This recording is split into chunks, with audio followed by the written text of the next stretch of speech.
You put Matt Walsh in a room with Tucker Carlson and something bad's going to happen. And that's exactly what happened during this interview. I have a clip for you that's honestly disturbing because I know people agree with this and that's frightening. Now, luckily, even some MAGA folks spoke out against what Matt Walsh said here. I'll show you that. And then I'm going to flash you back to something we talked about once, which was Jillian Michaels, who also is pretty friendly with a lot of the MAGA ideas and stuff, but she dismantled Walsh's argument on gay marriage, which this kind of relates to because here he's talking about how he believes, and you'll hear him say this on the record, that he would rather a child stay in foster care than be adopted by gay parents, which, as you all know, in multiple ways, given my sort of experience in my family and my mother's work and everything, is just sick of him to say. We'll talk about it in a second. But Brad Palumbo, who's MAGA-ish, I think, he said it's kind of insane that Matt Walsh is a multimillionaire Christian who has adopted 0 children from foster care. I know many Christian families of modest means who have adopted multiple children, yet has the audacity to argue that children should be forced to remain in foster care rather than be adopted by same-sex couples. Glenn Greenwald said one has to be morally deranged, and he's another MAGA figure, but he's saying this about the clip we're going to watch, or totally ignorant of the grim realities of kids lingering without parents in orphanages, shelters, and foster care, only to be expelled at 18 with no support, to believe that the dark hell is better for kids than being adopted by gay couples. With that being said, let's listen to Matt Walsh. A child being... Oh gosh, the Tucker laugh. Yeah. Oh no. A child being in foster care is far from an ideal scenario. It's very, very sad. A child going to 2 gay parents, I think, is worse. I think it's easily worse, actually. Why? Why? Because Matt Walsh. Never mind. I won't say that. I think it's easily worse, actually. Why? It's just more disordered. It's more confusing for the child. Again, neither scenario is good. We don't like either thing, but I don't see going to gay parents as an improvement over the what they had before. So, do we know that it screws kids up, or we just sort of intuitively know it? I think we intuitively know, but also there's been plenty of studies done about the mental health effects of kids that grow up in these, single-sex, same-sex parent homes. There's been a lot of studies done about it. But honestly, you can look at the studies, people will fact check, and they're there. Yeah, we'll look at the studies. Mommy, we'll look at the studies. We'll look at the studies, Matt. I don't need studies for this. It's the same thing with the trans topic, Yeah, I love that. I love that argument. I think that I'd rather a kid in foster care than in a gay couple. Why? Because the studies show it's just harmful, but also I don't care about the studies, so don't fact check me. Yeah, okay, Matt, study my ass. I'll get to the study in a second, but as you all know, if you kept up with our fundraising for the Miracle Foundation, this is so personal, and not just because of my identity, but with the work that my mother does, and in seeing sort of face to face what the harm of his words really looks like. And if you don't know, my mom's whole work is in, as it pertains to the United States, helping children in the foster care system thrive and finding their forever family. And for him to, with little to no actual data to back up what he's saying, and probably no personal experience with the people that he's talking about, to throw that out, again, I really do perceive it as sick. This is from the National Library of Medicine, and it kind of gives us a summarization of a bunch of academic literature and research on this topic. He says he doesn't care about the research because he knows that actually over and over again, he's been refuted. To date, this writes, the consensus in the social science literature is clear. In the United States, children living with two same-sex parents fare as well as children, and in some studies better than, just as a random little note unrelated to that factor, but residing with two different sex parents. Numerous credible and methodologically sound social science studies, including many drawing on nationally representative data, form the basis of this consensus. These studies reveal that children raised in same-sex parent families fare just as well as children raised in different sex parent families across a wide spectrum of child well-being measures, academic performance, cognitive development, social development, psychological health, early sexual activity, and substance abuse. And we've talked about in the past more examples, diving into more of this information, so I won't do it here, but kind of seeing how whenever right-wingers try to prove their point, how they'll skew the data, how they'll completely ignore this consensus, and the details about where these studies sort of get these insights. But it's something that I could totally lose my mind over and kind of go into very unprofessional and deranged territories of rants, knowing that he is hoping for, wishing for, and advocating for children to not have a loving family that research proves yields just as good outcomes because of his own bigotry. Now, rarely do I use that term, bigotry, or just chalk it up to hate, because I want to contend, I want to wish or hope or assume the best, I guess, about people. But here he even goes, no, I don't care about a empirical argument. It's just a vibes thing. So what else am I supposed to assume that it is? Now, whenever he went face to face on gay marriage specifically with Jillian Michaels, who, like I said, I honestly don't keep up with her, but she's someone I've seen that I think she's a little bit MAGA or maybe a mixed bag of views. I don't really know. But even she didn't get Matt Walsh's argument on why he opposes gay marriage. And so we are going to call that something else, and we are going to protect it in a way that we don't protect other relationships, because those other relationships do not have this capacity. And for thousands of years of human history, that's what marriage did. That was the point of marriage. It was to codify and protect the inherently and uniquely procreative union of a man and a woman. Okay. A union that by its nature can procreate. Although of course we know that there are plenty of cases where they don't. They don't have kids, right? Right. And I would say that it's not marriage that makes a baby. It's sex between a man and a woman that makes a baby. And yeah, marriage doesn't make the baby. Right. You're right. Oh, that's kind of interesting. Have you thought of that? That sex makes a baby. That's kind of interesting. Have you thought of that? Sex. Baby. I remember genuinely being told as a kid, all jokes aside, that when you, oh my gosh, this is crazy. When you kiss at a wedding, that's how the wife gets impregnated. To which can you imagine the anxiety of my first kiss when I had a recess wedding?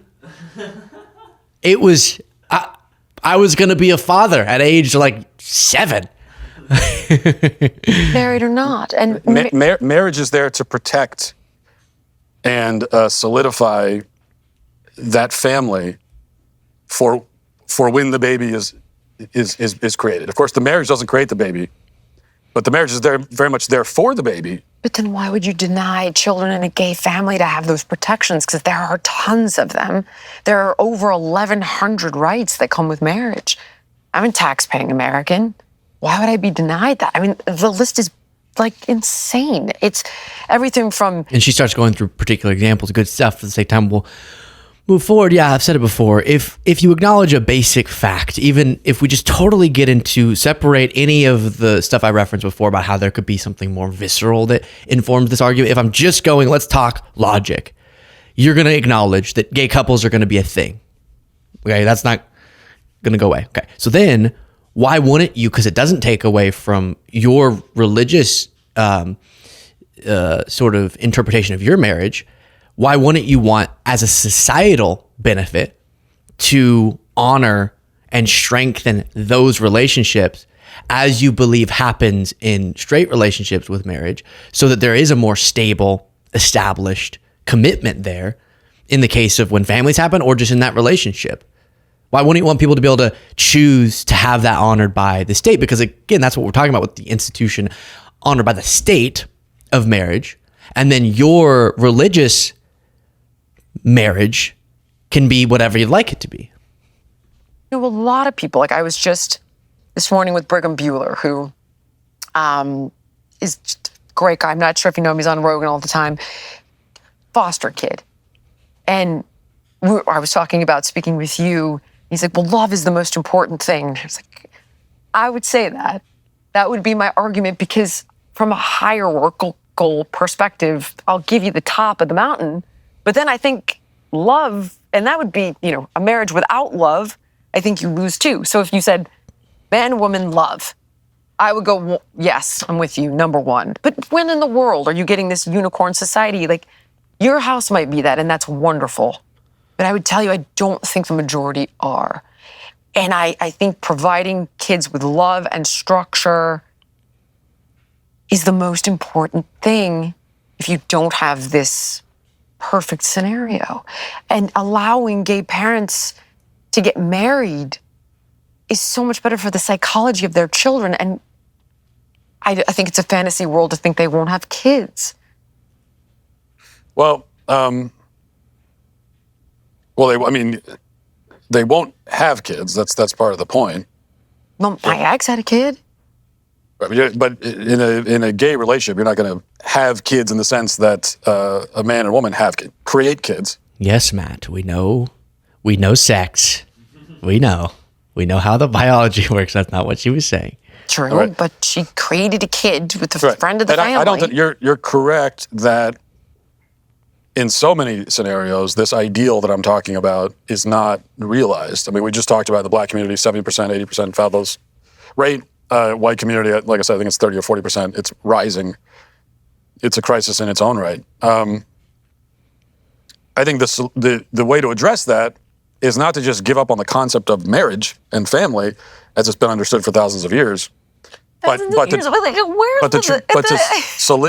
solidify and protect. Yeah, he does that a lot too, which is sort of the appeal to history. But first of all, so much about what humans did for all of human history, you wouldn't say would be good. And also, he's not even correct. Like his exact ideal monogamous man-woman marriage is not something that was always the norm in societies throughout history, right? A lot of societies, monogamy wasn't the norm. And he knows that, but ignores it. And also, maybe we improve on things like understanding that being gay has been present throughout all of human history. You're correct that gay marriages that are honored by the government of the society might be a newer concept. But just like with so many newer concepts, that's a step forward. And the argument that I've tried to make even behind the scenes to people with his ideology is whatever your particular views are informed by your religion or whatever, don't you want a society with more dedicated, strong commitments between people, strong cemented foundations under families? And that's what I see this as one of the tools towards that goal. But his argument of no, it has to be wrong because marriage needs to be a procreative, exclusively procreative concept, obviously gets quickly debunked whenever he still wants people who are straight to get married even if they won't have kids. But also widening this beautiful institution doesn't exclude the relationships that he wants. By the way, if you're not subscribed to this channel and you appreciate what you're watching, what you're listening to, please do subscribe. Millions of people watch a week who aren't subscribed. You heard me said it. Please join us. The issue is it's a societal. It's an issue in society. It's a societal wide issue that when a society abandons what has always been recognized as the definition and meaning and purpose of the marital union. When they abandon what marriage is, that has vast implications for society. And then because I'm saying everything I find is matrimony or wedlock, culturally, often legally recognized union between two people called spouses. It establishes rights and obligations between them, as well as them and their children, if any, between them and their in-laws. What is the definition that you have that's outside of what's in the dictionary? That's what I'm saying. That's what I'm trying to understand. Is it religious?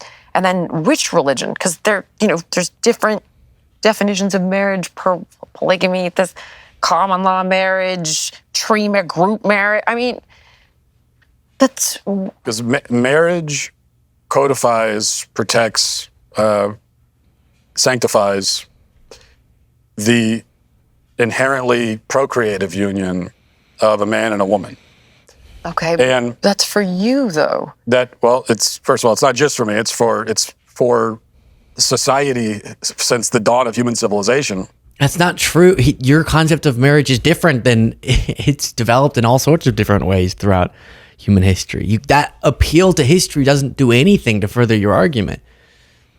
Until approximately 15 seconds ago. So it's not just me. And there's something very real here. Like, this is the way I've tried to explain it, explain my view, that let's say society were to come crumbling down around us. Okay, it's getting a little bit, I'm getting a little bit more, but I think you get the point that it feels like something that, well, you know what? I forgot that I had this thing. Do you know what I think it would feel like? Don't you dare put this up preemptively, Jaden. Do you know what I would think it would feel like for Matt if he would just let go of this framework he's forced himself into and now he feels stuck in, and understand that we have this truly inclusionary advocacy that says have your marriage the way that you'd like it, and also it's societally beneficial and honors people to give people the shot at this beautiful institution with love. Okay, with love. They call it love. Most beautiful word, right under tariff. But I think if he could let go of these ideological hindrances, he would feel like how Drew Barrymore felt finding this window. It's so hopeful. It's like where just something can be so covered up and dark. You can pry it open and create light. Drew, what's about to happen? So the people who own this apartment before me covered up a window. All right, and then they believe there's a window, and she finds the window.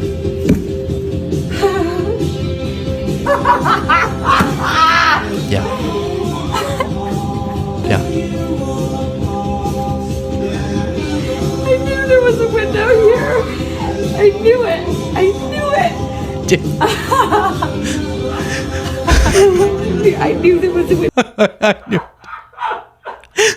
I knew it too, Drew. The gays could get married. That's how I think Matt would feel. Okay, that's how I think Matt would feel. Exactly, Tucker. Thank you. That if he would let go, it would be like Drew Barrymore finding a window. The light. Find the light, Matt. Share your thoughts in the comments.